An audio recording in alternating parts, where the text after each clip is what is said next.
Hello my dear friends, today we are going to learn the information about the fraction. सगळ्यांना नमस्कार. या video मध्ये आपल्याला fraction संदर्भामध्ये माहिती पाहिजे आहे. अपूर्णांकाच्या संदर्भामध्ये many students are little bit confused about the regular numbers and the fractions, but don't worry, this is video for you. लक्षात घ्या, बरेच मुलं फ्रॅक्शनच्या संदर्भामध्ये गोंधळामध्ये असतात, पण घाबरायची गरज नाही. हा व्हिडिओ अशाच विद्यार्थ्यांसाठी आहे ज्यांना फ्रॅक्शन म्हणजे खूप मोठं टेन्शन वाटतं, कारण नेहमीच्या संख्या आता कुठं तुम्हाला कळायला लागलेल्या असतात आणि त्याच्यामध्ये जन्म होतो अशा फ्रॅक्शन सारख्या कन्सेप्टचा, आणि मग आपल्याला कन्फ्युजन व्हायला सुरुवात होते. बट आधी जर आपण हे समजून घेतलं की मुळात फ्रॅक्शनची गरजच काय आहे, what is the exact need of the fraction, if we understand this concept, then it will become more easy to understand the fraction and all the details regarded to it. त्याच्यामुळे महत्वाचं काय, अगोदर फ्रॅक्शनची गरज काय हे आधी समजून घेणं आवश्यक आहे. मग नेमकी गरज काय फ्रॅक्शनची, एक साध्या उदाहरणामधून आपण जाऊया. Suppose I have 3 apples which I have to divide them, distribute them equally among 2 boys. समजा माझ्याकडे 3 ऍपल आहेत किंवा 3 फळं आहेत कोणती पण, आणि ती मला 2 मुलांमध्ये समान विभागणी करून वाटायची आहेत. मग आता आली की नाही पंचायत, काय पंचायत आली आपल्याला लक्षात घ्या. समजा हे पहिलं फळ आहे, हे दुसरं फळ आहे आणि हे तिसरं काहीतरी फळ आहे. जस्ट इमॅजिन, असं इमॅजिन करा की हे 3 फळं आहेत, फ्रुट्स आहेत, आणि हे 3 फ्रुट्स मला दोघांमध्ये इक्वली डिवाइड करायचे, डिस्ट्रीब्यूट करायचे. दोघांमध्ये डिवाइड करत असताना समजा हा कुणीतरी आहे आणि या ठिकाणी हा दुसरा मुलगा आहे. ओके, या दोघांमध्ये इक्वली आपल्याला डिवाइड करायचं. अशा परिस्थितीमध्ये कॉमन गोष्ट काय आहे, या प्रत्येकाला एक एक तर डिवाइड करता येईलच, काही अडचण नाही. Okay, if I give 1 fruit to this one boy, then another 1 fruit to another boy, but 1 remain as it is, then now it is the problem how to divide that one. In regular life what will you do? नेहमीच्या जीवनामध्ये आपण काय केलं असतं किंवा नेमकं काय करतो आपण, तर सरळ याला काय करतो, कट करतो, म्हणजे याचा कंप्लीट हाफ पार्ट डिवाइड करतो, त्यातला अर्धा एकाला देतो आणि उरलेला अर्धा दुसऱ्याला देतो. म्हणजे फायनली आता जर लक्षामध्ये आपण घेतलं तर याला किती मिळालेले आहेत, तर याला एक कंप्लीट मिळालेला आहे आणि दुसरा हाफ मिळालेला आहे. याला सुद्धा एक कंप्लीट मिळालेला आहे आणि दुसरा हाफ मिळालेला आहे. मग आता एक लक्षात घ्या, खरी समस्या निर्माण होते इथे.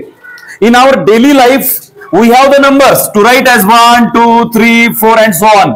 1 2 3 4 5 हजार 10,000 लाख 10 लाख, ठीक आहे, किंवा 9,99,999 हे लिहिण्यासाठी संख्या आहेत, सिम्बॉल आहेत, त्याची काही प्रॉब्लेम नाही. पण आता प्रश्न असा पडतो की अशा वेळेला रायटिंग कसं करायचं, लेखन कसं करायचं, कारण याला एक मिळालाय, दुसरा अर्धा मिळालाय, हा अर्धा लिहायचा कसा, दॅट इज द क्वेश्चन. आणि म्हणून गरज आहे कशाची, फ्रॅक्शनची. म्हणून गरज आहे फ्रॅक्शनची. आणि मग अशा पद्धतीने हा जो अर्धा लिहिण्याची जी पद्धत आहे तीच फ्रॅक्शन मध्ये येते. मग हा अर्धा म्हणजे दरवेळेला अर्धाच का, तो पाव असेल, पाऊण असेल, कितीही असेल. तर मग अशा पद्धतीने मग आता यालाच लिहायचं जर असेल तर हा 1 आहे, तेव्हा आपण त्याला 1 असं कंप्लीट लिहितो. पण हाफ लिहित असताना आपण त्याला 1/2 म्हणजे केलेल्या 2 भागापैकी 1 भाग, याचे नाही का आपण 2 भाग केलेले, ठीक आहे, त्यापैकी 1 भाग म्हणजे एकूण भाग हे खाली तळाला लिहितो. दोघांच्या मध्ये अशी एक आडवी रेषा असते, ठीक आहे. तर मुद्दा समजून घ्या, जे एकूण भाग आहेत ते खाली लिहितो, रेषेच्या खाली, त्याला मराठीमध्ये छेद, इंग्लिशमध्ये डिनॉमिनेटर म्हणतात. काय म्हणतात, डिनॉमिनेटर म्हणतात. So denominator is always written below the line and numerator is always written above the line.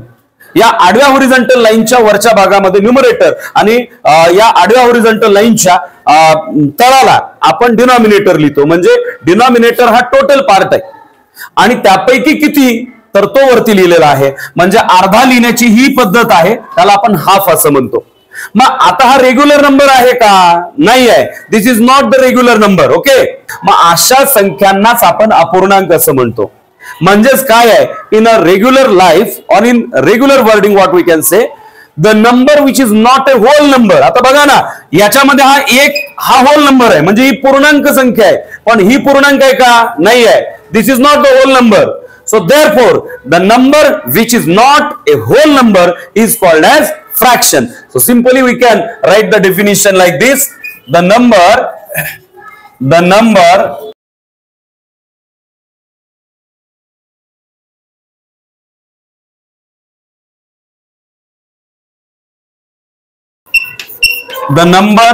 Which is not a whole number is called as fraction. अशी संख्या जी की पूर्णांक नाही तिलाच अपूर्णांक असं म्हणतात. लक्षात येतंय? आता मला वाटतं पहिल्यांदा तुम्हाला अपूर्णांक ही कन्सेप्ट लक्षात आली असेल, तिची गरज पण लक्षात आली असेल. Okay, so the number which is not a whole number is called as fraction. I hope now you are able to understand what exactly the fraction is. नेमका फ्रॅक्शन म्हणजे काय हे तुम्हाला आता कळालं असेल अशी या ठिकाणी मी अपेक्षा करतोय. नेहमीच्या संख्या वापरून ज्या वेळेला एखाद्या गणिती प्रसंगाला मांडता येत नाही त्यावेळेला अपूर्ण संख्या वापरल्या जातात आणि त्या अपूर्ण संख्या कशा वापरायच्या हे आपल्याला या फ्रॅक्शनच्या माध्यमातून कळतं. अर्धवट संख्या आहेत त्या, ओके ना, म्हणूनच त्याला अपूर्णांक फ्रॅक्शन अशा प्रकारचं नाव पडलेलं आहे. नाव there are two main important components of a fraction. So let us have a small heading, एक छोटंसं टायटल टाकूया, components of fraction. Components of fraction. Component म्हणजे काय? घटक. कोणत्याही फ्रॅक्शनला दोन घटक असतात. त्यातला पहिला असतो न्यूमरेटर आणि दुसरा असतो डिनॉमिनेटर. तर लक्षामध्ये घ्या, पहिला फॅक्टर काय सांगतोय? न्यूमरेटर. न्यूमरेटर आणि दुसरा फॅक्टर आहे तो म्हणजे डिनॉमिनेटर. बाबा रे, लक्षात घे, न्यूमरेटर काय आणि डिनॉमिनेटर काय असतं. एखाद्या वस्तूचे आपण जेव्हा भाग करतो, पहा लक्षात घ्या, for example I have this circle and I am making total 6 parts, okay, or 8 parts. समजा मी याचे एकूण 8 भाग केलेले आहेत आणि या 8 भागापैकी मी 3 भागांना शेड देतोय किंवा कलर करतोय असं समजा. Suppose I am giving shade to 3 parts.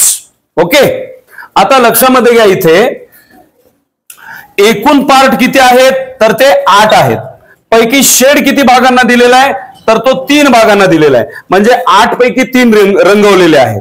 त्यामुळे टोटल पार्ट फ्रॅक्शन लिहित असताना न्यूमरेटर कुठे लिहायचा आणि डिनॉमिनेटर कुठे लिहायचा एक मेथड आहे.